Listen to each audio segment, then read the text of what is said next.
안녕하세요. 보내주신 자료를 함께 깊이 파고드는 시간입니다. 오늘은 새해 시작이랑 아주 잘 어울리는 자료를 하나 보내주셨어요. 하늘뜻 푸른 교회 박종배 목사님의 2026년 1월 4일, 그러니까 올해 첫 주일 설교 원고입니다. 제목이 새해 하나님께 무엇을 구하고 있나요? 이 질문부터가 좀 흥미롭지 않나요? 보통 새해에는 내가 뭘 이룰 거다 이걸 다짐하는데 여기서는 무엇을 구할 것인가로 시작하더라고요. 네, 바로 그 미묘한 차이가 이 설교 전체를 관통하는 핵심입니다. 이루겠다는 건 나의 결심, 내 의지에 초점이 맞춰져 있잖아요. 그렇죠. 근데 구한다는 건 나와 다른 어떤 대상과의 관계를 전제하는 거거든요. 이 설교는 우리한테 아주 익숙한 요한복음 15장, 포도나무와 가지 비유를 가지고 와서요. 새해 결심이라는 이 익숙한 주제를 완전히 새로운 각도에서 보게 만들어요. 그래서 이번 분석의 목표는 설교가 말하는 잎사귀만 무설한 신앙하고 진짜 열매 맺는 신앙이 도대체 뭐가 다른 건지 그 본질적인 차이를 확실하게 한번 이해해보는 겁니다. 좋습니다. 설교의 시작은 정말 공감 가는 이야기들로 가득하더라고요. 올해는 뱃살 꼭 뺀다. 성경 일독 도전. 네네. 아니면 우리의 올해는 꼭 취업했으면 하는 그런 소망들이요. 그렇죠. 그런데 꼭 따라붙는 말이 있잖아요. 작심삼일. 정말 귀에 못이 박히도록 듣는 말인데 설교도 이 지점을 정확히 짚으면서 시작하더라고요. 그렇죠. 우리 모두의 경험이니까요. 그런데 바로 다음 순간 설교는 카메라 앵글을 확 돌려버립니다. 우리의 관점이 아니라 하나님을 농부에 비유하면서 농부의 관점으로 우리 삶을 보자는 제안을 하죠. 아, 농부의 관점이요? 묘하게 보는 게 뭘까요? 바로 열매입니다. 여기서 아주 생생한 비유가 나오는데 목사님 사택 앞에 있는 고추밭 이야기예요. 네네. 한쪽에는 키도 크고 잎도 아주 푸르고 무성한 고추나무가 있고 다른 한쪽엔 볼품은 좀 없어도 고추가 주렁주렁 열린 나무가 있다면 농부의 손길과 관심은 어디로 향할까요? 답은 명확하죠. 당연히 고추가 열린 나무죠. 근데 잠깐만요. 잎사귀도 중요하지 않나요? 잎이 있어야 광합성도 하고 나무가 자라는 거니까 잎이 무성하다는 것 자체를 꼭 나쁘게 볼 건 아닌 것 같은데요? 우리의 새해 결심이나 노력 같은 것들이 다 이 잎사귀에 해당될 텐데 이게 다 의미 없다는 뜻으로 들릴 수도 있겠어요. 아주 좋은 지적이십니다. 설교의 의도도 잎사귀가 쓸모없다는 뜻은 아니에요. 오히려 잎사귀는 생명활동의 증거죠. 그렇죠. 문제는 농부의 궁극적인 목적이 잎사귀 감상이 아니라는 데 있는 거예요. 농부에게 잎은 열매를 맺기 위한 과정이지 목표가 아니거든요. 아, 과정이냐 목표냐. 네. 만약 어떤 나무가 모든 영양분을 잎만 키우는데 다 써버리고 정작 열매를 하나도 맺지 못한다면 그건 농부 입장에서 좀 안타까운 거죠. 이 비유를 통해 설교는 우리에게 묻는 겁니다. 당신의 신앙생활과 새해 계획이 혹시 하나님이라는 농부가 보기엔 열매 없이 잎사귀만 무성하게 키우고 있는 모습은 아닌가 하고 말이죠. 아, 그런 의미군요. 관점의 차이네요. 알겠습니다. 농부의 관심은 최종적으로 열매에 있다. 이건 아주 명확합니다. 근데 보통 열매라고 하면 성공, 성취, 뭔가 눈에 보이는 결과물을 생각하기 쉽잖아요. 이 설교에서 말하는 열매도 그런 건가요? 아니면 전혀 다른 개념인가요? 바로 그 지점에서 이 설교는 세상의 성공 법칙하고는 완전히 다른 길로 갑니다. 설교가 정의하는 열매는요, 놀랍도록 간단해요. 내 삶에서 예수님이 보여지는 것, 이게 전부입니다. 네, 예수님이 보여지는 것. 네, 어떤 대단한 업적이나 성취가 아니에요. 내 말과 행동, 내 표정과 태도에서 예수님을 닮은 모습, 그러니까 온유함, 친절함, 인내심 같은 그런 성품들이 드러나는 것. 그걸 열매라고 정의합니다. 이건 내가 노력해서 억지로 쥐어 짜내는 게 아니라 어떤 상태에 있을 때 자연스럽게 맺히는 결과물이라는 뉘앙스가 아주 강해요. 예수님이 보여지는 것이라 굉장히 추상적으로 들리기도 하는데요. 그걸 어떻게 가능하게 하라는 거죠? 여기서 그 유명한 포도나무와 가지 비유가 등장하는 거군요. 맞습니다.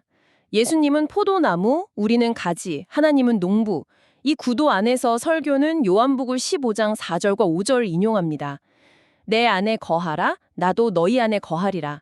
가지가 포도나무에 붙어있지 아니하면 스스로 열매를 맺을 수 없음같이 너희도 내 안에 있지 아니하면 그러하리라. 여기서 핵심은 붙어 있어라, 즉 내 안에 거하라 라는 이 명령입니다. 가지야 열매를 맺는 유일한 방법은 포도나무에 단단히 붙어 있는 것뿐이라는 거죠. 잠깐만요. 노력이 아니라 연결이라는 말이 조금 위험하게 들릴 수도 있을 것 같아요. 듣는 사람에 따라서는 그럼 아무 노력도 안 하고 그냥 가만히 있으면 다 해결되는구나 이렇게 오해할 수도 있지 않을까요? 그 경계에 대해서 설교가 다루는 부분이 있나요? 정확히 짚어주셨습니다. 그래서 설교는 내 안에 거하라는 말의 의미를 아주 깊이 있게 설명해요. 이걸 수동적으로 가만히 있으라는 뜻으로 해석하지 않습니다. 아, 그래요? 네, 오히려 설교는 이걸 떨어져서 혼자 애쓰지 말고 내게 딱 붙어 있어라는 적극적인 초대로 해석해요. 힘겨워하는 자녀에게 부모가 너 혼자 끙끙대지 말고 이리 와서 아빠 손잡아라고 말하는 것처럼요. 아하, 이건 아무것도 안 하는 게으름이 아니라 나의 힘의 근원이 어디인지를 알고 그 근원에 의지하는 적극적인 신뢰 상태를 말하는 겁니다. 가지가 나무에 붙어 있는 건 수동적인 행위처럼 보이지만 사실 그 안에서는 수액과 영양분을 빨아들이는 치열한 생명활동이 일어나고 있잖아요. 그렇죠, 그렇죠. 바로 그런 상태를 말하는 거죠. 아하, 수동적인 방치가 아니라 능동적인 신뢰군요. 이제 이해가 됩니다. 그럼 그 붙어있는 상태라는 걸 우리가 어떻게 알 수 있을까요? 뭐 특별한 느낌이라도 오는 건가요? 아니면 삶에서 눈에 보이는 증거라도 나타나는 건가요? 설교는 아주 구체적이고 실용적인 증거, 즉 증상들이 나타난다고 말합니다. 증상이요? 네, 꽃이 활짝 피기 전에 꽃봉오리가 먼저 맺히는 것처럼 진짜 성품의 열매가 맺히기 전에 삶에서 나타나는 작은 변화들이 있다는 거죠. 그리고 3가지 구체적인 증상을 제시합니다. 오, 그게 뭔가요? 궁금한데요? 첫 번째 증상은 말투의 변화입니다. 설교의 표현을 그대로 빌리면 예전에는 무슨 일만 생기면 왜 그걸 그렇게 처리해? 그것도 하나 제대로 못해 같은 비판적이고 날선 말이 튀어나왔다면 네. 포도나무에 붙어있는 사람은 그 순간에 다른 말이 나온다는 겁니다. 괜찮아, 그럴 수도 있지. 잘했어, 수고했어, 내가 더 미안하네 같은 말이요. 하하, 말투의 변화라 솔직히 이게 제일 어려운 것 같아요. 특히 가까운 가족한테는요. 내가 더 미안하네 라는 말은 정말 1년에 한 번 하기도 힘든 말인데 이게 정말 의지가 아니라 자연스럽게 바뀔 수 있다는 건가요? 그렇죠. 설교의 포인트는 좋은 말을 하려고 노력해라가 아니에요. 그건 또 다른 잎사귀를 만드는 일이 될 수 있으니까요. 아, 핵심은 내면의 상태, 즉 나무로부터 공급받는 영양분이 내 속을 채우면 나가는 말이 달라질 수밖에 없다는 겁니다. 마치 잘 익은 과일에서 저절로 단내가 풍기는 것처럼요.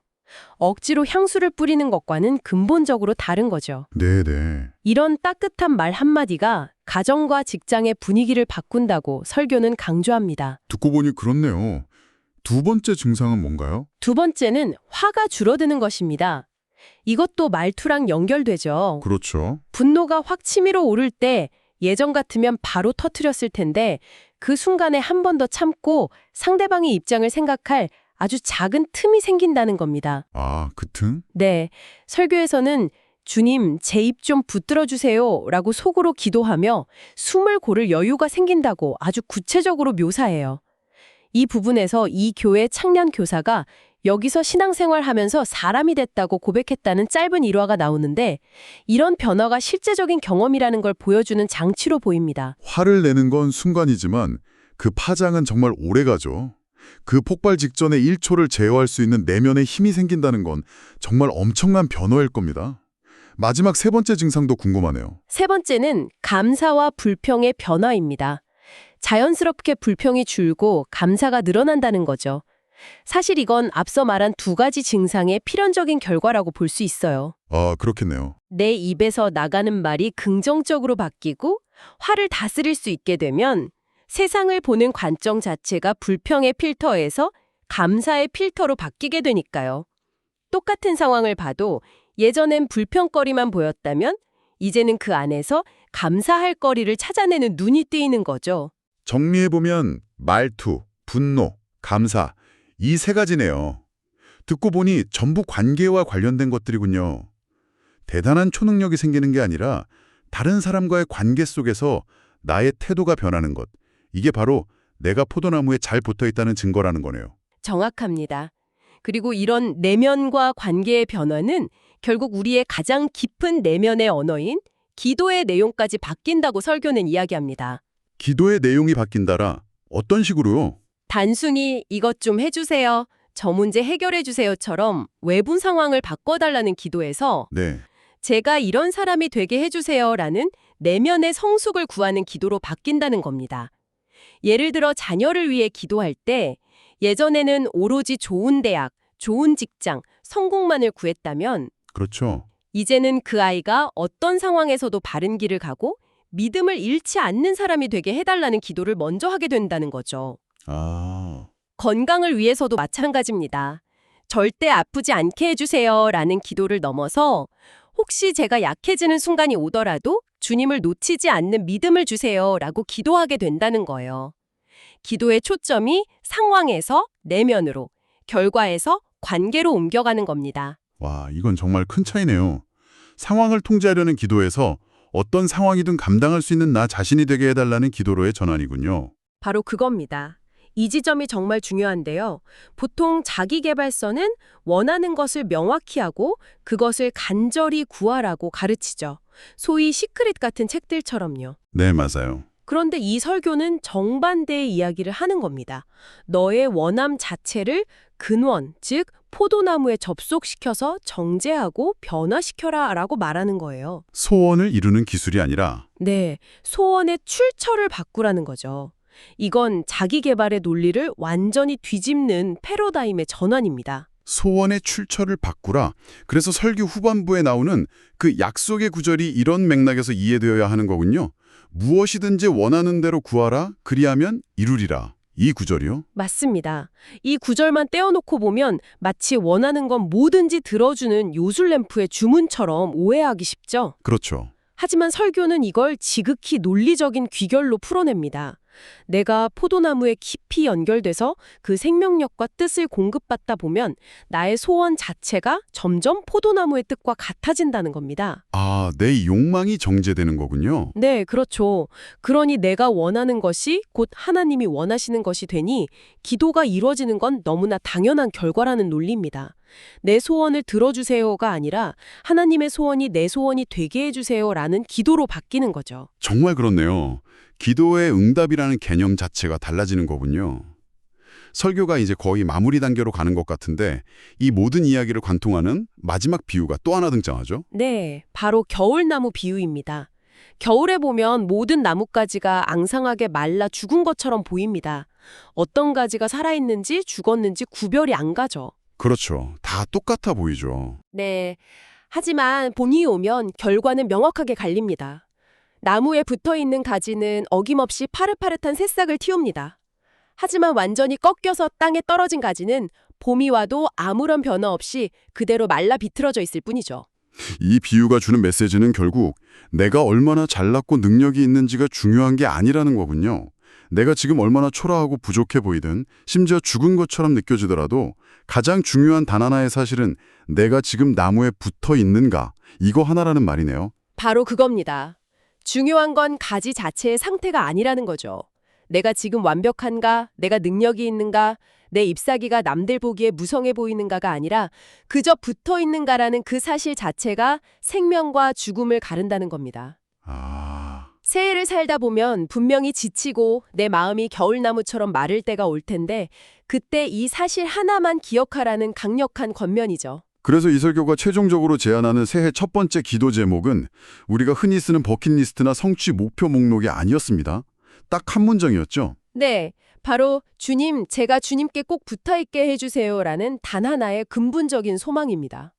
이 기도가 바로 다른 모든 소망들, 즉 건강, 가정, 자녀, 일에 대한 소원들이 제대로 된 열매를 맺게 하는 가장 근본적인 뿌리가 된다는 것이죠. 네. 새해의 시작점에서 무엇을 할 것인가를 계획하기 전에 어디에 있을 것인가를 먼저 정하라는 제안입니다. 오늘 이 설교 원고를 통해 새해를 시작하는 우리의 다짐과 소망을 완전히 다른 관점에서 보게 된 것 같습니다.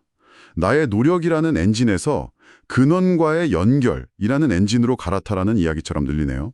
맞습니다. 개인의 결단과 의지력을 강조하는 세상의 메시지와는 정반대의 방향에서 새해를 시작하라는 아주 도전적인 메시지라고 할 수 있습니다.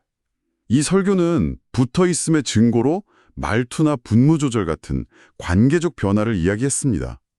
그렇다면 이걸 반대로 한번 생각해 보는 건 어떨까요? 지금 당신의 삶에서 가장 삐걱거리는 관계, 가장 말이 험하게 나가고 가장 자주 화가 나는 그 대상과의 관계가 어쩌면 당신이 지금 포도나무에서 얼마나 떨어져 있는지를 보여주는 가장 정직한 신호는 아닐까요? 새해에 그 관계를 회복해야지라고 목표를 세우기보다 그 관계의 어려움을 통해 나의 연결 상태를 먼저 점검해 보는 것. 어쩌면 거기서부터 진짜 변화가 시작될지도 모르겠습니다.